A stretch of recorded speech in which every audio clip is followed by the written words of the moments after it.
isso, mas enfim. Vamos lá, vamos falar do jogo de hoje. Fortaleza e Flamengo. Mengão venceu por 2-0. E como de sempre, eu vou começar aqui falando, tentando, ver o lado positivo das coisas. Então assim, primeira coisa, o Flamengo ganhou. Isso pra mim já é bastante positivo. Nem precisava mais ter muita coisa além disso. Ai, com licença que eu vou fazer um show. Deixa eu tirar meu microfone aqui. Pera aí, deixa eu ver se eu consigo. Microfone. Eu espero que vocês não tenham ouvido isso. Eu dei uma cafungada aqui forte. Enfim, o Mengão ganhou. Isso é só o que importa pra mim. O Flamengo ganhou, gente. O Flamengo ganhou, fez até mais de um gol, o que é raro. Tá sendo difícil o Flamengo fazer gol. Ainda vai fazer 2 gols no jogo só. Então, pra mim, isso já é o bastante, já é muito bom. Então, temos que ver o lado positivo. O Mengão ganhou. Ganhou de 2-0. Não tomou nenhum gol, que também é uma raridade hoje em dia. O que mais? Tem que lembrar que o jogo foi na casa do adversário. Eu tô tirando aqui, eu tô lendo aqui uma cola que eu fiz, porque eu sempre faço a live e eu nunca tenho nada pra falar, porque eu não anoto as coisas que eu tenho pra falar, porque o Ih, rapaz, quase que não sai. Porque o senhor Alzheimer tá habitando aqui dentro, eu tô esquecendo tudo que eu quero falar. E, bom, é isso. Então, dessa vez eu fiz uma cola. Então, pontos positivos para se observar. Mengão ganhou, meteu 2 gols, não tomou nenhum. E o jogo era na casa do adversário. E vamos combinar, o Fortaleza, eu diria até que o Flamengo teve um pouquinho de sorte. Porque o Fortaleza é um time enjoado para ser ganho na casa dele. É um time enjoado para ser ganho em qualquer lugar. Principalmente quando tá lá no Castelão. É difícil bater o Fortaleza lá dentro. Então, todo o mérito para o Flamengo, sem esse papo de que, mas é o Fortaleza. É o Fortaleza, é o cacete. Fortaleza é um time bem organizado, bem treinado. Enfim, é um time que não é para ser menosprezado não, gente.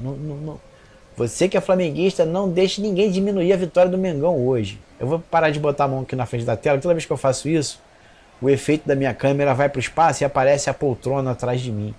Então eu vou tirar as mãos aqui da tela e ver se para de aparecer esse preto aí atrás da minha cabeça. Preto da poltrona, pelo amor de Deus. Nem vou falar, já falei demais. Vamos lá. Então, pontos positivos. Mengão venceu, foi 2-0. O Fortaleza é brabo pra caramba pra vencer dentro de casa. E para encerrar, tivemos vários erros de arbitragem. Assim, eu sou da opinião de que quando o juiz... Não vou dizer que o juiz queria roubar o Flamengo, não é justo. Mas, não é o caso de hoje, tá? Não estou falando do jogo de hoje. Mas, esqueci, não pode levantar a mão. Mas, porém, contudo, todavia, quando o árbitro quer roubar, quer dizer, roubar não, quer favorecer alguém, ele não vai dar um pênalti inexistente. Ele não vai criar um impedimento inviável, fácil de perceber que ele está agindo de má fé. Claro que não. O que é que ele faz? Ele irrita os jogadores dentro de campo. Ele inverte pequenas faltas. Ele inverte todos os laterais que ele puder. Ele inverteu hoje mais de um escanteio. Era escanteio, ele inverteu para tiro de métrica. Sem dúvida, a arbitragem de hoje, não estou dizendo que a arbitragem de hoje agiu de má fé. Estou dizendo que ela errou. Por coincidência, errou mais para o Fortaleza, que estava jogando em casa. Isso é mera coincidência. Não tem nada a ver com má fé. Não que o árbitro estivesse agindo de má fé, de forma alguma. Por acaso, ele favoreceu o time da situação, o time que estava jogando em casa. Que por acaso não era o Flamengo. Isso é bom também para os anti que insistem em falar que o Flamengo, nego chama de Varmengo, o cacete. Cara, hoje não teve nem VAR. Se tivesse VAR, já teria tido um pênalti pro Flamengo no começo do jogo. Eu nem vou falar muito desse pênalti não, porque eu nem sou a favor de marcar esse tipo de pênalti. Porém, se fôssemos mesmo o Varmengo, o VAR teria funcionado e teria dado aquele pênalti, que foi... De novo, não sou a favor de marcar aquele tipo de pênalti, porque o zagueiro caiu. A mão que tocou na bola é a mão de apoio. Nem lembro de direito dos detalhes, mas foi mais ou menos isso. Então, não acho certo marcar esse pênalti. Mas já que a galera, os anti, gostam de encher o saco com esse negócio de arbitragem, então tá aí, a arbitragem não favoreceu nem um pouco o Flamengo hoje. Aliás, não favorece em muitas oportunidades. Então, esses detalhes todos para dizer que o Flamengo venceu e, na minha opinião, venceu bem. Porém, vencer bem não quer dizer que tenha jogado bem. Para mim, não jogou foi nada. Essa parte vai ficar para depois. Por enquanto, vamos fechar aqui nos motivos positivos do jogo. Então é isso aí, galera. Queria dizer que não tô aqui para criticar o Flamengo, em hipótese alguma, muito pelo contrário. Eu adoro, amo o Flamengo de paixão. Sou flamenguista mesmo, de verdade. Antes que alguém diga que eu sou torcedor modinha, como já falaram, já me chamaram de torcedor modinha, gente. Eu tenho 58 anos de idade. Eu torço pro Flamengo desde meus 8, 9, no máximo 10 anos. Isso significa que eu sou modinha pelo menos há 48 anos. Pelo amor de Deus, que modinha é essa que não passa? Enfim, já me chamaram de tudo. Já falaram que eu não sou torcedor de verdade. É umas besteiradas, rapaz, que nego fala. Meu filho mesmo é um que diz que eu não sou torcedor. Isso porque eu não sou maluco igual a ele. Porque não vou falar do meu filho não, que ele nem merece, coitado. Meu filho é gente boa. Eu amo muito meu filho, não tem que falar mal dele não. Mas tem torcedor que é maluco, que não enxerga nunca o que está errado no seu time. O problema nunca é do seu time. O problema sempre é com os outros. Tem uma frase famosa, célebre, filosófica, se não me falha a memória, do escritor Dante Alighieri. O inferno são os outros. Não vou tentar explicar isso não, que é muito filosófico para esse canal aqui. Enfim. Encerrando o expediente aqui do... Expediente não, desculpa. Encerrando esse módulo aqui de pontos positivos. Já falei tudo que eu tinha que falar. Não acho que o Flamengo jogou mal não. Jogou mal sim, mas venceu bem. Então a gente não pode, nunca jamais, em tempo algum, diminuir o mérito do Flamengo. Foi uma boa vitória. Uma grande vitória. Agora falando de arbitragem. Não gosto de falar de arbitragem. Não vou falar de arbitragem, eu pessoalmente. Mas vou dizer que o Spindel fez um pronunciamento logo após a entrevista do Tite. O Spindel fez um pronunciamento e aí falou de vários lances que aconteceram recentemente. Eu não consegui fazer vídeo nenhum, gravar nada do jogo do Flamengo e Santos, porque eu tenho tido muitos problemas de ordem pessoal que não interessam a ninguém. Não vamos falar de coisas desagradáveis, vamos só falar do que é bom, alegre e divertido. Então, não gravei vídeo nenhum, mas eu me lembro, por exemplo, da expulsão do Gerson. Eu não gosto, né, como já falei, de ficar criticando a arbitragem, porque eu acho que isso não leva a nada, não adianta nada, não contribui para nada, não muda nada. Enfim, não acho legal ficar falando de arbitragem. Mas tem uns lances que é impossível não comentar. Então, o lance da expulsão do Gerson. O Gerson tomou um cartão amarelo porque usou o braço e acertou o rosto do jogador do Santos. Não lembro mais quem era o jogador. De repente estou até trocando o jogo, mas acho que não. Acho que foi no jogo do Santos mesmo. Mas pode ser que eu esteja confundindo até o jogo. Enfim, o Gerson levou amarelo, porque realmente usou o braço, realmente acertou o rosto do jogador do outro time. E aí foi pro VAR. E aí no VAR, o amarelo virou vermelho. E aí que acontece a minha dificuldade de compreender isso. Primeiro, não sei vocês, mas a cada vez que eu assisto um jogo de futebol, a impressão que eu tenho é que todas as regras mudaram para aquele jogo. Porque é sempre assim. Você viu um jogo hoje, aí o cara explica, o VAR funciona assim, assim, assim, assim, assim, assado, desse jeito, daquele jeito outro. No jogo seguinte, você vê o nego fazendo tudo ao contrário do que foi falado. O VAR funciona totalmente diferente do que foi falado naquele jogo anterior. Aí vem alguém e explica, não, porque o VAR agora é assim, assim, assim, assim, assim, assado, assim, assim, aquilo outro, assim, assim, daquele jeito. Enfim, aí você fica sem saber no que você acredita. Qual é o VAR que está valendo hoje? É o de hoje? É o da semana passada? Eu não sei. Então assim, o lance do Gerson. Eu entendo que o Gerson podia sim, não estou nem dizendo que ele merecia, porque eu sinceramente acho, minha opinião pessoal, e aí como flamenguista eu posso estar tendo uma opinião favorável ao Gerson, claro que sim, eu sou humano. Não acho que ele merecia nem amarelo, mas no máximo um amarelo. O que me incomoda é quando o lance vai para o VAR, e aí você vê, porque a TV mostra, né, o lance, você acompanha e você claramente não tem o movimento. Eu não posso fazer aqui porque o meu braço não vai, a câmera não vai captar o meu braço. Mas o movimento de cotovelada, de jogar o braço para, deixa eu tentar fazer aqui no alto, jogar o braço para trás, fazer esse movimento que está sendo chamado de gatilho, de ação de cotovelada, de ação de agressão. Então o Gerson claramente não fez nada nem próximo disso. Então como é possível Veja bem, não foi o árbitro de campo que viu e decidiu dar vermelho pro Gerson, não. A revisão foi para o VAR. E aí você tem que considerar várias coisas. A cabine do VAR não tem pressão de torcida. Então o cara que decide lá no VAR não está sob pressão. O cara que está lá no VAR não tem uma fração de segundo para definir, para determinar. Não. Ele pode revisar o lance e ficar revisando. Eu não sei como é que funciona na prática. Nesse momento a minha live deu uma travada violenta, já voltou. Mas o que a gente percebe isso, que quando é disponibilizado, quando são disponibilizados os diálogos da cabine do VAR, claramente você vê que há uma conversa, que eles revisam o lance, que eles veem e reveem o mesmo lance, justamente para não cometer erro. Então, a partir daí, e a partir do que se viu pela TV, não teria como o Gerson ser expulso. Isso assim, eu vou fazer maiores considerações, mas mesmo antes das minhas considerações pessoais, só pelo fato de que foi uma decisão dada pelo VAR, só pelo fato de que foi para o VAR, foi analisado e foi decidido pelo VAR, não teria como o Gerson levar aquele cartão vermelho. Agora vamos para as minhas considerações pessoais. E aí sim eu posso estar sendo tendencioso, porque sim, eu sou flamenguista. Coração, corpo e alma, inteirinho Flamengo. O Gerson está numa disputa. Eu queria muito lembrar quem é o jogador. Não sei se eu vou puxar aqui na internet.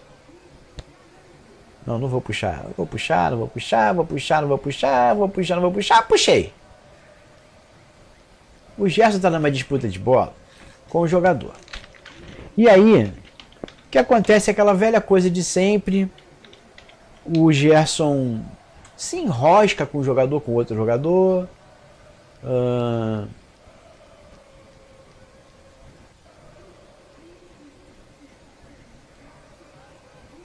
Eu tô querendo achar que foi contra o Santos mesmo. Eu não vou procurar mais não, porque eu vou ter que abrir. Não sei se eu vou, se eu não vou. Bola VIP, nem sei se é confiável esse site. Eu tô lendo aqui, tá, gente? Vou ficar em silêncio por alguns segundos que eu tô lendo aqui quem foi que o Gerson bateu.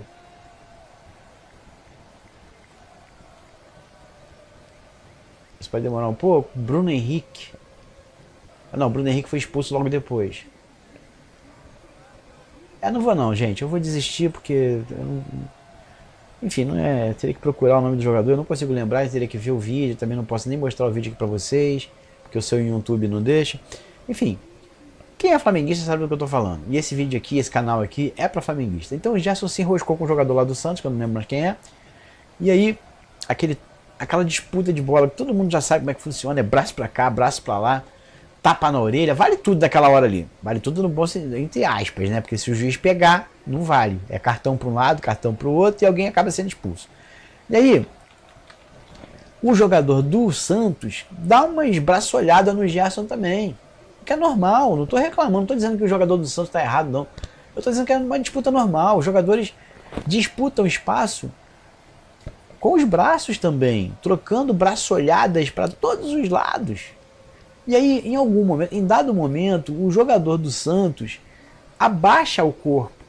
Ele dá eu não sei se ele perde o equilíbrio, ou se ele cai, dobra o joelho. Eu não sei o que já estava... Se já estava mal intencionado em cavar uma falta contra o Gerson, eu não sei. Eu sei que ele... também não lembro com detalhes do lance, mas eu sei que o jogador do Santos, que estava mais ou menos ombro a ombro com o Gerson, ele dá uma caída. Ele vem um pouco para baixo. Aí no que ele vai um pouco para baixo, o braço do Gerson acerta o rosto dele. Eu não estou eximindo o Gerson. Eu acho que o Gerson cometeu um erro fatal. Ele foi descuidado. Ele foi desastroso na disputa. E é um jogador muito experiente para cometer esse tipo de erro. O jogador tem que saber que é passível. Nos dias de hoje você é passível de tomar pelo menos um amarelo porque abriu os braços. O jogador de futebol tem que saber que ele está correndo esse risco. Então o Gerson tinha que saber disso. Então eu acho que ele foi desastrado. No mínimo, para dizer pouco. Para falar pouco mal do Gerson, foi no mínimo desastrado. Então eu não estou defendendo o Gerson, não estou limpando a barra do Gerson, não estou fazendo nada disso. Eu estou só dizendo o que eu acho que aconteceu. Então, não seria justo o Gerson ser expulso. Veja bem, eu pulei uma etapa. Se desse amarelo para o Gerson, eu acho que estaria de bom tamanho. Eu nem poderia reclamar se ele tivesse tomado amarelo. Pelo que eu acabei de dizer. Porque o jogador que comete aquele tipo de atitude que o Gerson cometeu está sujeito a tomar um amarelo. Porque mesmo que tenha sido sem querer, mesmo que tenha sido porque o jogador do Santos se abaixou, o que interessa é que o Gerson abriu os braços. Então ele está se arriscando a levar um amarelo. Então se fosse amarelo, como foi de fato, foi amarelo no campo, não teria do que reclamar aqui nesse vídeo. Aliás, nem era para reclamar desse lance nesse vídeo, porque esse vídeo aqui é sobre Fortaleza e Flamengo, mas tudo bem. Então assim, o que incomoda, depois de tudo isso que eu falei, essa lenga-lenga toda que eu falei, o que incomoda é o lance ir para o VAR e do VAR vir o vermelho. E aí realmente não tem explicação cabível para isso. Não dá para entender como é possível aquele amarelo ter virado vermelho dentro da cabine do VAR. E aí, eu não gosto de falar de arbitragem, não acho legal dizer que é má fé, mas tem alguma coisa que precisa ser verificada aí nessa arbitragem. Vamos fazer, sei lá, um curso de aprimoramento, alguma coisa tem que ser feita. Não é possível que esse lance tenha acontecido. Dentro desse mesmo jogo também teve a expulsão do Bruno Henrique, que é outro lance também, no mínimo, difícil de compreender. O Soteldo dá uma caneta fedorenta no Bruno Henrique. E aí o Bruno Henrique vai, não dá uma pegada no Soteldo, mas dá uma cutucada. Nem pegou direito. A verdade é que não houve nem, como disse o Spindle no seu pronunciamento, não houve contato físico. E realmente não houve. O Bruno Henrique não dá um pontapé no Soteldo. O Bruno Henrique nem acerta o Soteldo direito. No entanto, o Bruno Henrique toma um cartão amarelo porque tomou uma caneta. Parece que ele foi punido por ter sido muito ruim ter tomado uma caneta do anão do Soteldo. Do anão de circo que é o Soteldo. Peraí que eu tenho que tirar o som aqui de novo.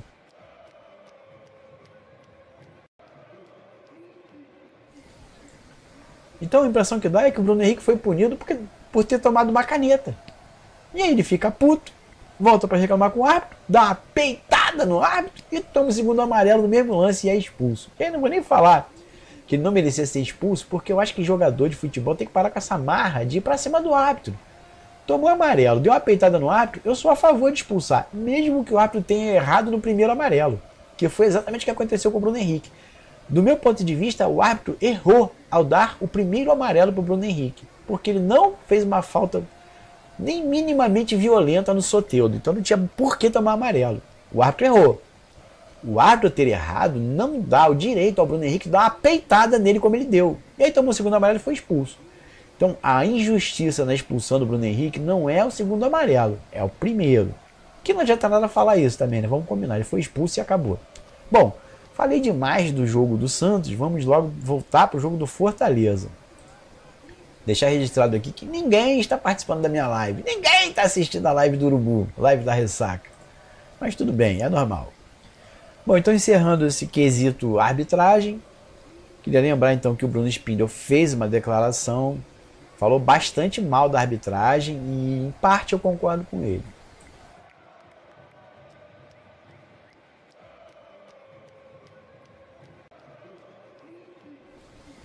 Gente, resfriado, fazer vídeo com resfriado é brabo, é difícil. Vamos lá, próximo assunto. Bom, agora que a gente já falou bem, já defendeu o Flamengo, agora vamos falar mal. Vamos falar mal do Flamengo que eu vou te contar um negócio. Tá? Pra não ser vocês, mas eu tenho ficado triste de assistir aos jogos do Flamengo. Não tá fácil ficar feliz vendo o jogo do Flamengo. Não tá nada fácil, não tô feliz vendo os jogos do Mengão. Vamos falar mal do Flamengo. Primeira coisa, na volta para o segundo tempo hoje, o time voltou. Se fosse coelhinho da Duracell, sem dúvida ele pegou uma pilha feita na China. Piada ruim, né? Mas tudo bem. Se fosse coelhinho da Duracell, ele sem dúvida pegou uma bateria falsificada da Shopee. Acho que melhorou. Continua a piada ruim do mesmo jeito, mas tudo bem. O time do Flamengo voltou para o segundo tempo em marcha lenta. Aliás, em marcha parada. Lenta é melhor do que o que aconteceu com o time do Flamengo no segundo tempo. Teve um lance, logo no começo, uns 8 minutos mais ou menos, tinha duas linhas de jogadores do Flamengo parados de mais ou menos a primeira linha na intermediária e a segunda linha na altura da grande área. E aí alguém pode dizer assim, o time estava bem organizado, 2 linhas de 4. É verdade. Só que o time do Fortaleza não estava oferecendo perigo nenhum. E essas 2 linhas de 4 estavam plantadas no gramado. Não eram 2 linhas de 4 que se mexiam, dos jogadores correndo entre eles, de um lado para o outro. Não, eram 2 linhas de 4 estáticas no meio de campo. Enquanto o Fortaleza tocava a bola de um lado para o outro como queria. E para mim esse é o maior problema do Flamengo. O Flamengo já tenho falado isso, todo vídeo eu falo a mesma coisa. O jogador do Flamengo está mal acostumado. O jogador do Flamengo acha que não precisa correr. É só dizer, sou Flamengo. Pronto, já ganhei o jogo só na palavra. Só porque eu visto o rubro-negro, ganhei o jogo. Não preciso correr, não preciso me esforçar, não preciso fazer nada. Enfim. Não, peraí que eu pulei uma parte aqui. Então, o time voltou para o segundo tempo como se não tivesse voltado, como se tivesse ficado lá no vestiário. Enfim, a má vontade desgraçada. Parece que o time todo estava jogando de sacanagem. Parece que o time inteiro estava jogando uma pelada de churrasco. Que dureza. E aí você observa, né? Dessa vez eu vou tentar não citar nenhum jogador. Nem vou falar do Thiago Morto Maia. Não vou. Dessa vez não vou falar do Thiago Morto Maia. Não vou falar o nome do Thiago Morto Maia, porque eu sempre falo do Thiago Morto Maia aqui nos meus vídeos. E eu acho que o Thiago Morto Maia pode ficar chateado de eu ficar falando o nome dele. Então não vou falar o nome do Thiago Morto Maia no meu vídeo. Ai, falta de assunto. É uma merda, rapaz. Puta que pariu. Então assim, não vou falar de nenhum jogador especificamente. Eu vou falar de todos. O que eu observei hoje? Falta de vontade. O jogador está em campo, ganha para isso, não está fazendo favor para ninguém, é a profissão dele. E o desgraçado tá com uma má vontade danada, parece que tá ali, porra, o que eu tô fazendo? Sabe qual é? O jogador tá em campo, tão assim, caraca, o que eu tô fazendo? Olhando pro teto, assim, pro teto não, pro céu, olhando pro céu, o que eu tô fazendo aqui? Pô, tô cansado, já corri o primeiro tempo todo, pra que eu vou jogar segundo tempo? Não vou jogar nada não, vou ficar aqui só fazendo número, só fazendo aqui uma presença aqui no meio do campo. A impressão que a gente tem é essa. Uma má vontade, uma ausência de vontade. Não é nem má, porque má ainda é alguma vontade. É uma ausência total de vontade dos jogadores do Flamengo. Uma falta de raça. Você não vai nem falar falta de raça, não dá nem pra falar. Assim, vamos falar do jogo do Fluminense e do Boca. Cara, que raça. O jogo foi ruim também, tá? Mas que raça em alguns momentos. Tem alguns momentos que sobrou raça e faltou futebol. O Flamengo tá faltando os dois, tanto a raça como o futebol. Então assim, uma falta de raça que é tradição. Não é à toa que uma das torcidas do Flamengo se chama Raça Flá. E outras que tem raça no nome. Eu lembrei dessa agora, desculpa aí o resto das torcidas. Alzheimer mora aqui dentro, lembrem-se disso. Enfim, raça é uma tradição nos times do Flamengo, que eu não tenho visto faz algum tempo. Isso aí eu não sei como resolver, tá? Eu acho que isso cabe à diretoria. Jogador que não tem raça não pode jogar no Flamengo, por melhor que seja, a menos que seja, sei lá, o Messi, o Cristiano Ronaldo. Acho que eu tô exagerando um pouco, né? Vamos baixar um pouco a bola. Eu não sei quem é o craque do momento aqui no Brasil. O Arrascaeta, talvez. O Rafael Veiga do Palmeiras, que é um excelente jogador, mas ele tem raça.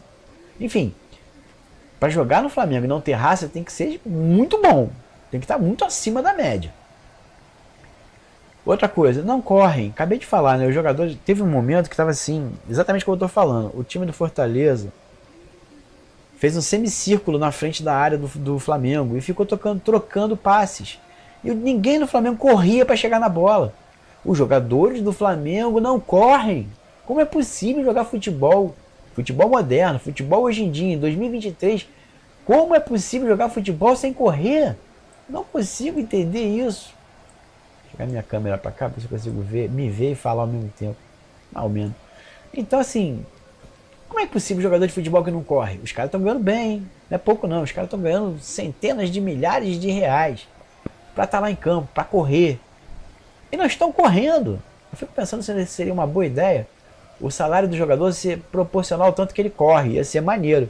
Diretoria, pensa nisso. Próximo contrato do Flamengo, próximo jogador contratado pelo Flamengo tem que estar na cláusula lá. Seu salário vai ser proporcional ao tanto que você corre em campo. Ou tanto que você entrega de, sei lá, gols, não sei, alguma coisa para compensar, porque ficar ganhando centenas de milhares de reais só pelo nome que o jogador tem, para mim não tá resolvendo não, para mim não é uma boa ideia não. Acabei de falar também, não chegam quer dizer que não chegam na bola, não chegam em cima do outro jogador, não apertam, não diminui, no futebol se chama diminuir, diminui. O jogador do Flamengo não diminui, dá o espaço que o jogador adversário quer. O espaço que o adversário precisa, o jogador do Flamengo dá. De novo, não vou falar o nome de ninguém, mas eu vi mais de um lance hoje que os jogadores do Flamengo faziam isso. Iam na marcação, mas davam espaço para o adversário fazer a jogada. Então teve vários lançamentos para dentro da área, vários cruzamentos para dentro da área, que foi exatamente assim. O jogador que estava com a bola recebia, sofria uma marcação. Mas era uma marcação tão frouxa que ele conseguia criar as jogadas. Isso aconteceu várias vezes. Não vou citar nenhum nome específico, nenhum momento específico, mas aconteceu muitas vezes. Porque o jogador do Flamengo não aperta, não chega. Chega chegando, dá uma cafungada no cangote do adversário. Enfim, não chegam. Não disputam também, muito, para mim pelo menos, muito patente isso. Teve lance até dentro da área, cara, que pô, o jogador vai pra bola, parece que tá com medo. Parece que, sei lá, não sei qual é a situação, eu ia dizer não sei qual é a palavra, mas a palavra é realmente não disputar.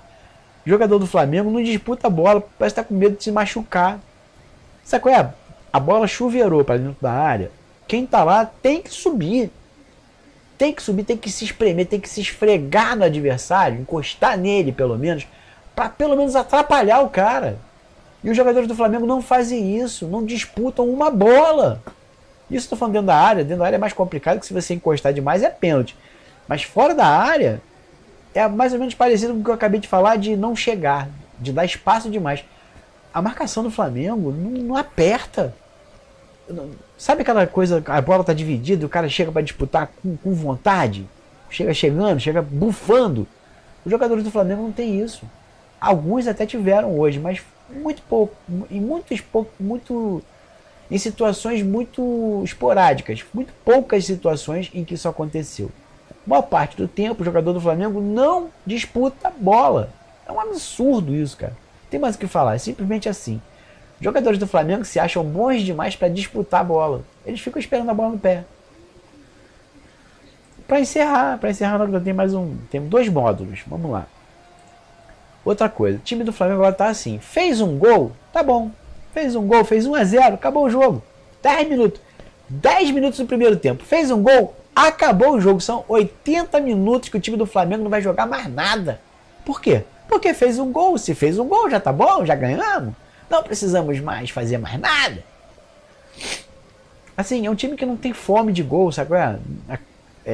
Dava prazer em 2019 ver o Flamengo meter um gol e ver aquele maluco lá, o Mister lá, gritando, vai, corre, ataca, não sei o que. O time tinha fome de gol. O time queria fazer gol. O time queria fazer muito gol, não só não. E hoje em dia a gente não vê isso. Meteu um gol, começa a cadenciar o jogo, segurar a bola, prender, ralentar, jogar devagar, cadenciar, acho que eu já falei essa palavra, não, falei segurar, cadenciar o jogo, cadenciar o cacete, tem que partir para cima deles, tem que meter 1, 2, 3, 10, se tiver condição, se tiver possibilidade. Para com essa palhaçada de fazer corpo mole depois que mete um gol. Coisa mais irritante isso, cara. Quando é que eu vou ver o meu time dar uma goleada de 7-1 no Santos, como o Internacional fez, por exemplo? Quando é que a gente vai ver o Flamengo fazendo isso? Porque assim, temos time para isso. Se organizar direitinho, essa piada eu não vou fazer não, porque é muito indecente. Mas se organizar direitinho, dá para muita gente fazer muito gol. Poxa, não é possível, cara. O time do Flamengo não tem uma energia assim para cima, uma energia assim de fazer gol, fazer um gol atrás do outro, abrir uma fábrica de gols no campo do adversário.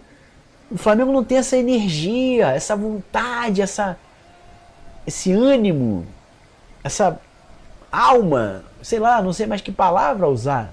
E é muito frustrante ver que o Flamengo está nessa condição. É muito triste. Nem vou falar do Flamengo de 1900 antigamente, não vou falar de agora mesmo, 2019. O Flamengo, pô, massacrava os adversários. E aí agora a gente, tudo bem, o time mudou muito, tá certo, o time mudou muito, o elenco mudou muito, muita coisa mudou muito. Enfim, tá certo. Não dá para ser a mesma coisa sempre, o tempo todo, durante anos, tudo bem. Temos altos e baixos, acontecem. É aceitável. Só que eu acho que no caso do Flamengo, muita coisa tem. De novo, né? Eu sempre falo aqui que o problema do Flamengo é um só, a diretoria. Essa diretoria que está aí é muito incompetente. E eu acho que esse é o problema. O que incomoda não é o fato de termos altos e baixos. É o fato de que a gente vê claramente que os jogadores estão um pouco se lixando para o Flamengo. Estão um pouco se ferrando. Não pode falar isso, né? Estão um pouco se danando para o resultado do jogo. O cara entra em campo, estou cumprindo meu papel, já fiz a minha aqui, fizemos um gol. Não preciso mais correr. Para que eu vou suar o uniforme? Para que eu vou correr? Para quê? Estamos ganhando. É 1-0 só, gente. É 1-0 só e o cara acha que está ganhando. Não está ganhando nada, não. Está com uma pequena vantagem no placar. O pensamento devia ser esse. Bom, agora sim, para encerrar, já são quase meia hora de... Não, peraí, mais de meia hora de live, eu nem sei. Mais de meia hora de live. Como de sempre, não tem ninguém me assistindo, então não tem sentido fazer live só para mim. Então, para encerrar, queria dizer que o Flamengo tomou uma bola na trave perto do final do jogo. O Flamengo sofreu pressão do Fortaleza até o finalzinho do jogo. Isso é mais uma coisa que me incomoda. Nós já perdemos, inclusive acho que foi pro Grêmio que a gente perdeu de virada. Foi que o Grêmio meteu 3 gols no Flamengo em 10 minutos. Por que isso acontece? Porque tem uma espécie de apagão no Flamengo quando o jogo está... No caso do Grêmio nem estava perto de terminar. Não lembro mais por quê, em que momento foi que deu o apagão no Flamengo e o Grêmio meteu 3 gols em 10 minutos. E hoje, não tomamos 3 gols não, mas hoje também a mesma situação, uma situação muito parecida, perto do final do jogo, lá pelos 40 talvez, o jogo foi até 52, o árbitro deu 7 minutos, então é isso aí, foi até 52. Então assim, lá pelos 40, ou seja, faltando ainda 12 minutos para acabar o jogo, o Flamengo, aliás eu acho que o gol do Flamengo também saiu nos acréscimos, eu não me lembro, o segundo gol. Mas enfim, o que interessa é, desde os 40 minutos que o Fortaleza dominou o jogo. O Flamengo estava só se defendendo, pode até ter feito o gol depois dos 40, acho até que foi. Mas isso não muda o fato de que a gente estava sofrendo muita pressão. Por que eu estou falando isso? Porque eu acho muito importante o Flamengo resolver esse problema, porque é um problema comum, é um problema que tem acontecido com frequência no Flamengo. Dá um apagão, ou sei lá, perto do final do jogo, os jogadores acham que o jogo já terminou e aí ninguém mais... vou falar tudo que eu já falei, né? Ninguém mais corre, ninguém mais marca, ninguém mais chega, ninguém mais aperta, ninguém mais faz nada. E assim, é tão frustrante, sabe? Você ter o jogo, às vezes o jogo está na mão do Flamengo, às vezes o Flamengo está dominando o jogo. E aí, como aconteceu no jogo do Grêmio, em 10 minutos a gente toma uma virada e depois não consegue mais reagir. Então assim, é muito triste isso, sabe? Dá raiva, dá vontade de... Somos contra a violência, então nada de bater em ninguém, mas dá vontade de ir lá... Chamar o jogador de bonito, será que pode? Será que eu posso chamar o... Não vou falar o nome de ninguém, não vou falar. Será que eu posso ir lá chamar todo mundo de bonito? Já que não pode agredir, xingar, bater, o que a gente pode fazer? Eu não sei. Não, agora falando sério. Dá vontade de ir lá na Gávea, ficar esperando ele... Na Gávea não, que eles não ficam na Gávea mais, é no Ninho do Urubu. Mas enfim, dá vontade de ir a algum lugar onde os jogadores estejam, quem sabe uma boate, que eu tenho certeza que eu vou encontrar com alguns deles, e ficar xingando. Sem agressão física, sem violência, mas sabe, eu queria poder fazer alguma coisa para eles saberem o quanto isso me irrita. Quanto os jogadores do Flamengo tenham noção de que vocês estão irritando, aborrecendo muitíssimo a torcida do Flamengo por causa desse jeito de vocês de cagar e andar para esse time que é uma nação. Literalmente, o Flamengo é uma nação. a nação rubro-negra. E nós, da nação rubro-negra, não merecemos esse tratamento dispensado por vocês, jogadores sem sangue, sem raça, sem vontade. Depois desse chilique, eu vou encerrar a live por aqui. Vou pedir para você se inscrever no meu canal, dar um like aí para mim, e escrever o que você quiser aí nos comentários. Isso ajuda o canal a crescer. Isso ajuda o Urubu Virtual a alçar maiores voos. Maiores, mais longos, mais altos, não sei. Deixa o urubu voar, o resto não interessa. Saudações rubro-negras, estamos juntos, nação. Mesmo sem ele, respeita o manto.